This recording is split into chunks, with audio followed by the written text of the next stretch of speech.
ব্যাপারটা হচ্ছে যদি আমরা জানি যে আমাদের ডিসেম্বর মাস, শীতকাল বেশ ভালো হচ্ছে, সবাই না একটু ফ্রি হ্যান্ড এক্সারসাইজ করবেন ওঠার পর। জয়েন্টগুলো মোবিলাইজ করুন, ব্যথাটা তাতে কম থাকবে। আর যেখানে অ্যাকিউট ব্যথা হচ্ছে সেখানে কিন্তু বরফ সেঁক দেবেন।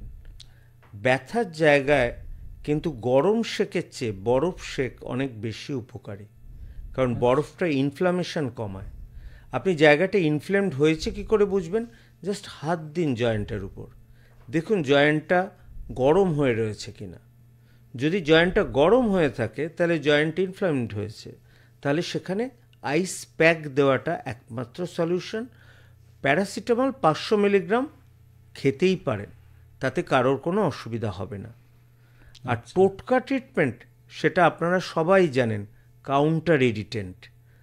বেশ খটোমটো কথাটা বললাম, তাই না? যেমন ধরুন বিভিন্ন টাইপের অয়েনমেন্ট পাওয়া যায়।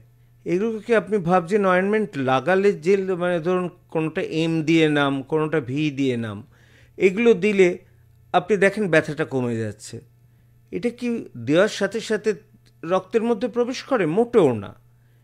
ধরুন লঙ্কা বাটা, সেটা যদি আপনার হাতে দিয়ে দেয় ব্যথার জায়গাটায়, আপনার কি হবে?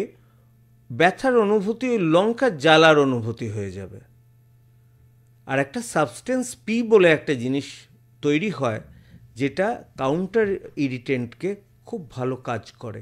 অর্থাৎ শীতের ব্যথার জন্য এই বিভিন্ন অয়েল ম্যাসেজ করা আপনারা করতে পারেন, ইভেন আপনার বাড়িতে বানিয়েও নিতে পারেন। আমাদের যে ছোটোবেলায় রসুন তেলের করতো না, কনসেপ্টটা কিন্তু একই, কাউন্টার ইরিটেন্ট। সুতরাং দামি একটা ছোট্ট একটুখানি এইটুকু জিনিসের দাম ধরুন 200 টাকা দিয়ে দরকার নেই।